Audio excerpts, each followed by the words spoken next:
For the first time in the nation's history, the House of Representatives voted to remove the Speaker of the House. The office of Speaker of the House of the United States House of Representatives is hereby declared vacant. Historic. Never been said before. In a vote of 216 to 210, Kevin McCarthy was ousted from his position. This comes after Florida Congressman Matt Gaetz filed a motion Monday night to remove Mr. McCarthy, claiming he works for the Democrats and has continuously broken his word to conservatives. Joining us now from D.C. with more on the vote and the fallout, New York Congresswoman Nicole Malliotakis. Nice to have you here. You were in that room. Did you ever expect the vote would go that way? I know you supported McCarthy.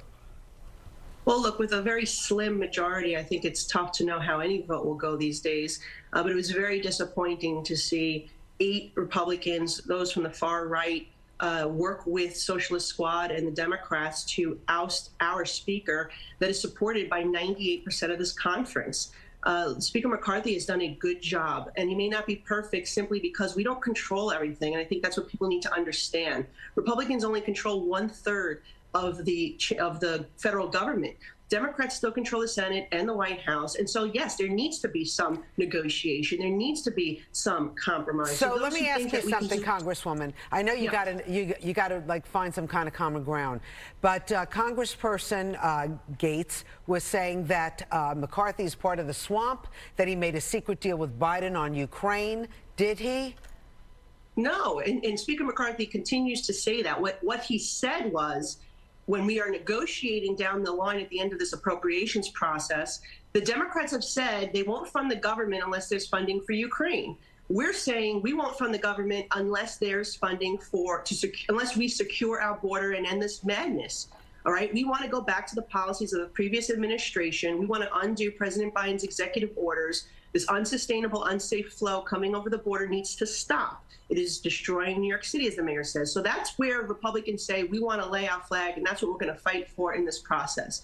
So down the line, there's possibly a negotiation that needs to take place. He's been very honest about that, but there's been no side deal that has been agreed to without the conference, and he reiterated that yesterday after he was voted out.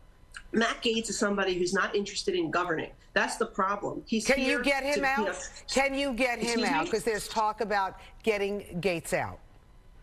Well, look, right now it's up to his constituents to vote him out, but he is under an ethics investigation as well. So there's a lot happening there, and that's part of the reason why he has this personal issue with the Speaker, because the Speaker would not intervene on his behalf, which is illegal, by the way. He's not going to do that if there's an open ethics investigation into him.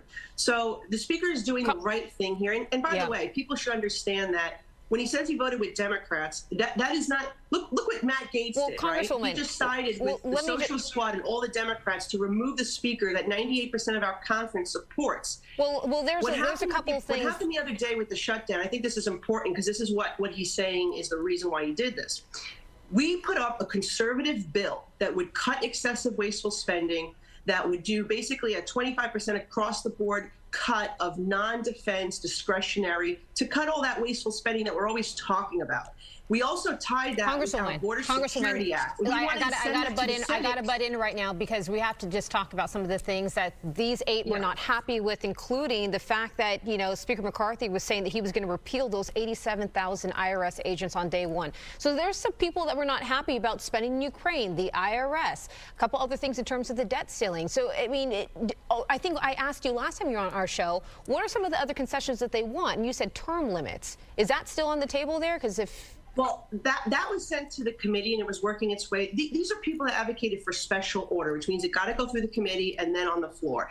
We are taking that up in the committee. But my point is they killed a conservative stopgap measure that kept the government open and put our border security measure. They killed it last week, and that is why there was no choice but to then put a regular, clean, continuing resolution to fund the government to avoid a shutdown on the floor, and it passed with bipartisan support.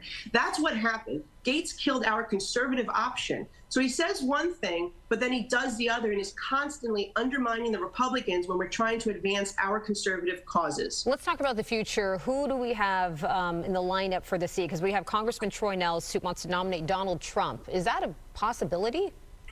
Well, that's the interesting thing here is that all the Democrats sided with Matt Gaetz, who actually nominated President Trump to be the speaker on the first day of our session, right, when we were electing a speaker. Well, so this is what doesn't make sense. Gaetz actually said, Gaetz on Twitter actually said that he wanted, or said that he wanted Jim Jordan to be, to fill that spot. Look, you're hearing different names. I mean, Steve Scalise, Jim Jordan, both would be good options. I think would get a lot of support from the conference. This is a conference decision. We have to wait till we come back next week. There'll be a candidates forum, and then we will have a vote on Wednesday.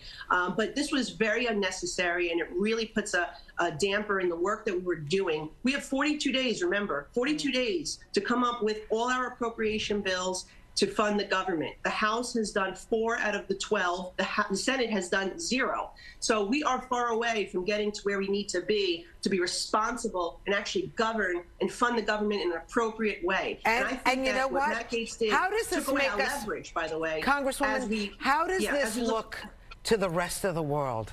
I mean, this was the conversation last night with friends. What does this send to the world? Who wins in this position? I think the people who won were the Democrats, right? Because they always stick together. And for some reason, the Republicans can never stick together to do the job. We need to understand that we need to fight the Senate Democrats, right? We want a secure border. We want to cut wasteful spending. We got to fight with the Senate Democrats for that, not each other. And if we don't stand united, we're not going to be able to advance these causes. They've undermined our leverage yesterday by doing what they did. Congresswoman Nicole Malliotakis, thank you so much for talking with us this morning from D.C. Thank you. Good luck.